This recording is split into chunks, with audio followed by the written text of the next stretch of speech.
Bonjour, Cédric, de retour à l'appareil après plus d'une semaine d'absence.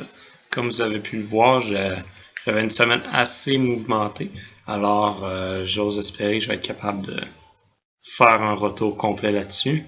Alors on va pas perdre plus de temps. Là, la semaine passée, j'ai passé les premiers jours à Ketete, qui est à peu près à 1 heure à l'ouest d'ici.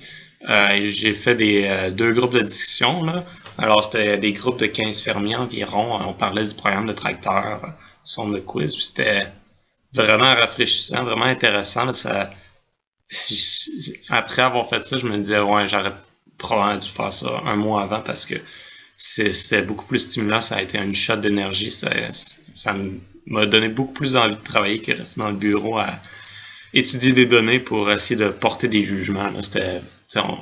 On obtient des données juste en parlant avec les fermiers, on obtient les histoires, puis on parlait de déforestation, on parlait d'égalité homme-femme ou de projets de mécanisation autres que tracteurs. Là. C'était vraiment 3 jours vraiment intéressants où j'ai appris beaucoup de choses. Là. J'ai voulu en fait, je vais en faire d'autres à Chipato, c'est que je vis, mais là, il y a eu des problèmes organisationnels, alors ça va aller à la semaine prochaine. Après QTT, on est parti, moi puis deux autres GF, on est parti rejoindre deux autres GF à Livingstone. On a pris le bus pour ça. On l'a fait en une journée, c'était environ 18 heures consécutives d'autobus.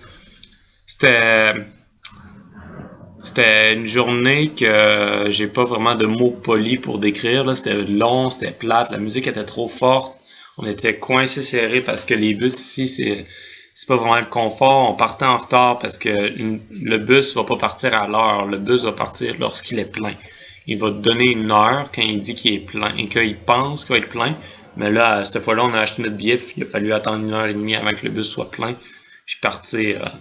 Alors, c'était vraiment pas idéal, mais on est arrivé là, il était à peu près 11 heures, on a eu de la pizza, on a parlé un peu, puis on est allé se coucher. Parce que le lendemain, vous avez vu les photos, la vidéo probablement, ou sinon je vous conseille fortement de regarder. On dit souvent qu'une image vaut 1000 mots. Alors, on est allé sur un trip de kayak sur le Zambezi, c'est la rivière qui est juste après les chutes Victoria Falls. Alors, il y a des rapides incroyables de classe 5, ce qui est à peu près ce qui est les rapides les plus forts que tu peux faire en kayak sans te tuer. Et c'était ouvert aux débutants, alors on s'est dit pourquoi pas, on va l'essayer. C'est assez excitant, c'est relativement cher, mais comparé à ce qu'il y a à Livingstone, c'était dans la gamme de prix.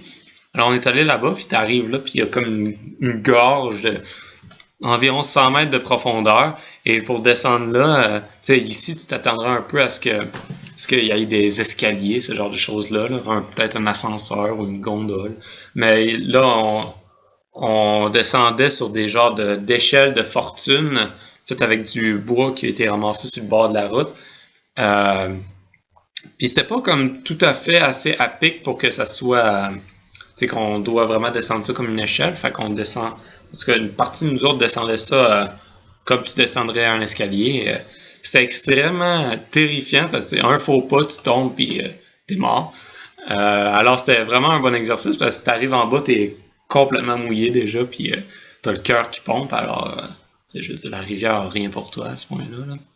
Mais ouais, fait que pour le trip, on a été rejoint par des kayakistes d'Espagne qui avaient fait le trip juste pour faire du kayak sur cette rivière-là. Fait que ça donne un peu une idée sur le calibre de la rivière. Là. C'était vraiment reculé mondialement. Alors on s'est lancé là-dedans, on était comme dans des kayaks gonflables.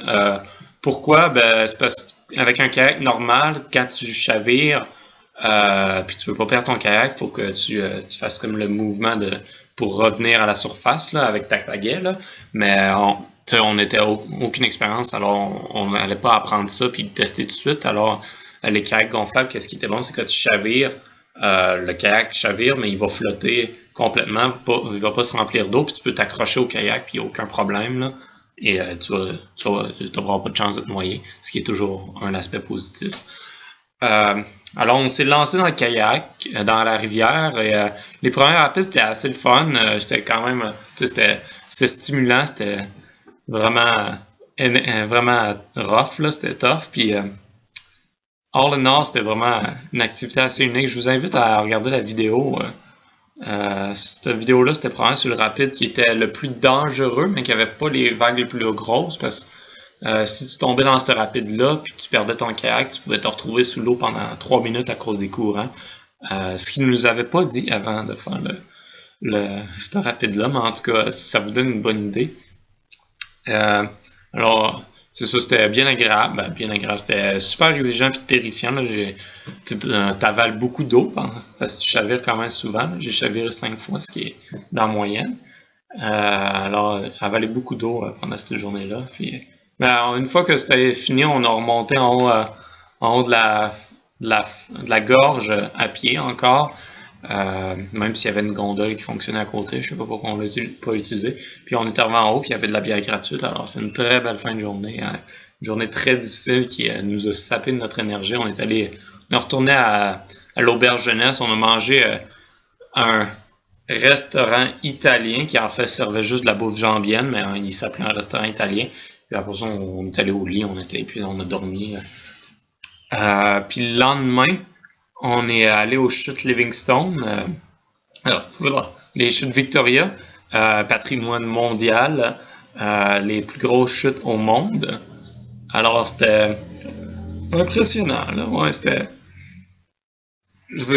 absolument énorme. Je m'attendais pas. C'est comme, il y a pas beaucoup de distance entre où c'est que tu marches et la chute, là. Alors, on s'est fait complètement mouiller. Je m'attendais pas vraiment à ça. C'était très... c'était immense, là, c'était très gros, c'était impressionnant, là, la taille de la chute. Là. Puis en plus, on était à côté, puis il y avait un gars qui pêchait dans la rivière comme à une dizaine de mètres avant la chute. Et lui, il faisait juste marcher là, dans l'eau, puis il pêchait. Là. C'est comme, s'il tombe, il est mort, mais il a l'air confiant. Alors, c'était notre matin, ça, c'était très... C'était très touristique, là. Ça faisait changement du tourisme sportif qu'on avait fait la journée d'avant, là. Alors, c'était très bien. On a pris des photos, on s'est fait mouiller.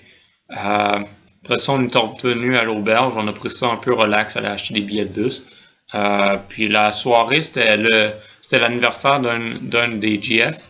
Alors, on est sorti voir la ville qui a beaucoup de blancs. C'était probablement la ville la plus occidentale que j'ai vue en Zambie, plus que la capitale. C'était vraiment...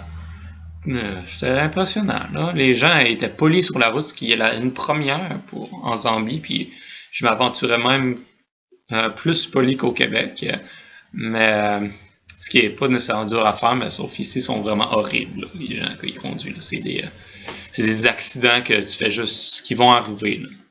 Mais ouais, juste le gars qui fait notre lavage puis le ménage ici, en une semaine, il a fait 2 accidents de vélo, là, puis c'est comme...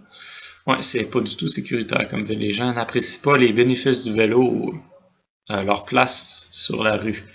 Alors, c'est ça, on a fait le party avec d'autres expats, d'autres blancs qui étaient de passage à Livingstone, puis le lendemain matin, on est parti prendre le bus pour Lusaka, puis on a pris ça relax.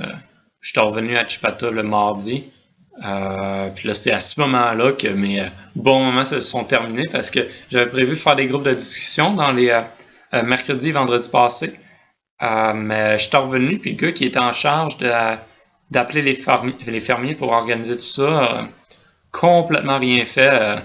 Puis il se cachait derrière des excuses, mais c'était pas la première fois, là, mais c'était une totale incompétence de sa part. Puis c'est vraiment... il est bien placé dans la compagnie, là. Il est en charge de toute la province de l'Est, là. Puis il est pas capable de faire la job le plus simple, là, mais en tout cas, je vais pas vous enterrer avec mes frustrations, là, mais j'ai pratiquement rien fait dans les jours après ça, là. J'ai juste commencé à écrire mon rapport et tourner mes doigts, là, tourner les pouces. Alors c'est ça, le genre de recap, là. C'était vraiment un gros high pendant 6-7 jours, puis après ça a crashé dans les 3-4 derniers jours par incompétence externe puis ma naïveté dans les promesses des gens. Fait que c'est ça, là. Parenthèse, la barbe, elle commence à être longue, là, fait que demain je vais la faire tailler. C'est juste pour pas que personne parte comme Ah, c'est horrible, là. Faut aller la couper. Je suis au courant, là. Je vais la faire couper un peu, là. Elle va pas partir, mais sauf elle va être plus courte. Alors, il reste à peu près 2 semaines et demie de travail pour moi, là. Au moins que ça. Il reste pratiquement 2 semaines de travail pour moi. Après ça, je repars pour le Québec. Puis ça me, tu sais, après avoir travaillé à 2 mois et demi, vraiment à temps plein, là, tu commences à réfléchir un peu sur ce que tu as fait. Puis là, je me dis, si admettons, je savais qu'est-ce que je sais aujourd'hui, est-ce que je travaillerais sur le programme de tracteur encore et vraiment pousser là-dessus? Euh, Même si, tu sais, c'est complètement un scénario de fantasy, là. C'est drôle. Non, désolé. C'est drôle, mais sauf, c'est comme, je ferais absolument rien de ce que j'ai fait cet été. Parce qu'au final, j'ai l'impression d'avoir été une genre de goutte d'eau dans un vaste océan. Euh, Parce que la compagnie que je travaille, c'est comme, quand je suis arrivé, j'étais certain que ça allait être une compagnie avec des philosophies occidentales pour ce qu'il y a de mieux et ce qu'il y a de pire, là. Parce que ça appartient à une compagnie, c'est une compagnie sud-africaine les propriétaires sont en Hollande, dans les Pays-Bas. Alors moi, j'étais comme, ben là, ça va être drive forward and all. Mais, tu sais, c'est le genre de compagnie qui a aucune efficacité, qui sait absolument pas qu'est-ce qu'elle fait, à part pogner du coton, qu'est-ce que les gens dans la capitale disent est le mot d'or. Alors, si quelqu'un a une idée d'un programme dans la capitale, je vais prendre, par exemple, il y a quelqu'un dans la capitale qui est en charge de tous les postes, des magasins de vente de trucs agricoles dans le pays. Puis lui, il était intéressé dans le programme de tracteur. Il était comme, ça pourrait être une belle opportunité pour toucher des fermiers et permettre de leur donner plus de pouvoir et plus de capital. Alors, lui, il a eu l'idée de commencer à vendre des tracteurs dans ses magasins. Puis la compagnie a fait, OK, on va le faire cette année. Aussi simple que ça. Il n'y a pas eu de recherche sur si ça valait la peine de le faire. Il n'y a eu aucun... C'est comme juste, j'ai une bonne idée, on va l'essayer. Si ça échoue, ça échoue. Si ça réussit, ben c'est excellent, je suis un génie. Je vais pas parler trop de l'idée en question, parce qu'il y a beaucoup de points sur pourquoi c'est pas une bonne idée. C'est pas vraiment le point que j'essaie de faire, mais c'est juste comme la culture organisationnelle de NWK est absolument terrible. Il y a beaucoup de femmes dans l'entreprise, mais elles sont victimes j'ai un blanc. C'est quoi déjà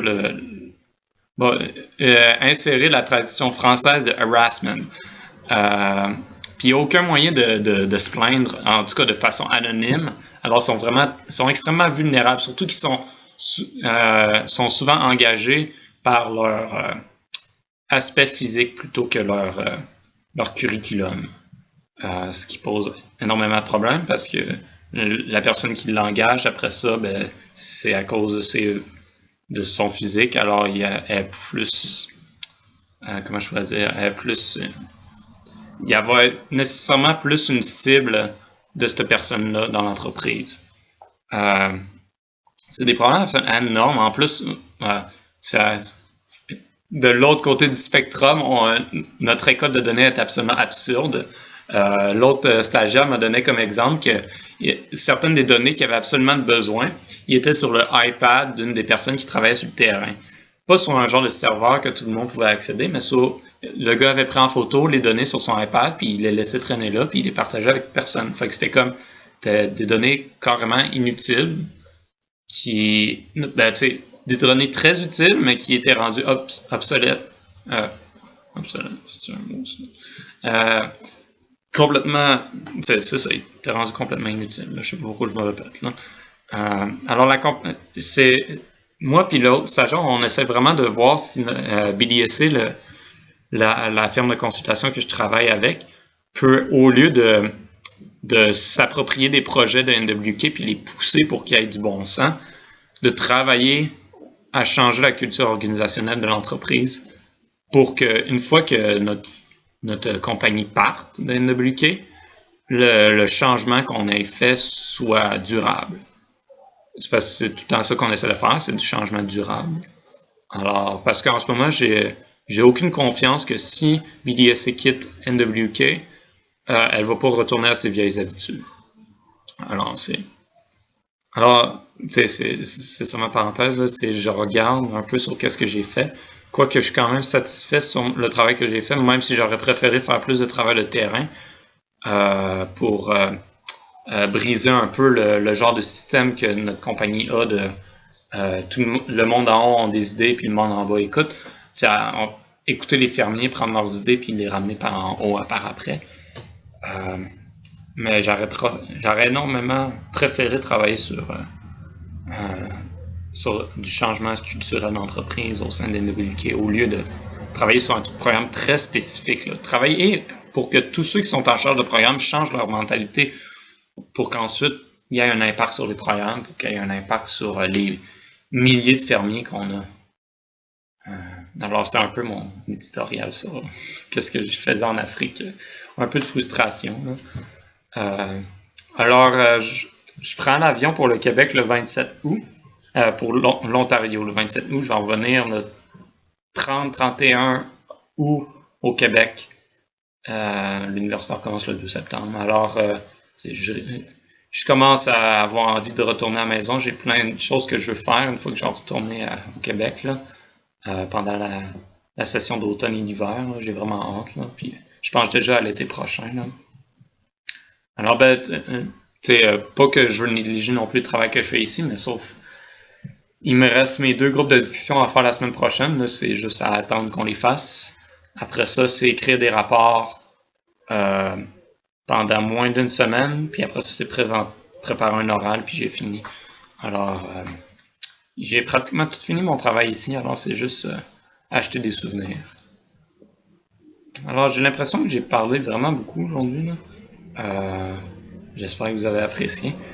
Comme toujours, si vous avez des questions sur qu'est-ce que je fais en Zambie d'un point de vue personnel, professionnel, n'ayez pas peur non plus si vous pensez que c'est une question indigne de ma lecture.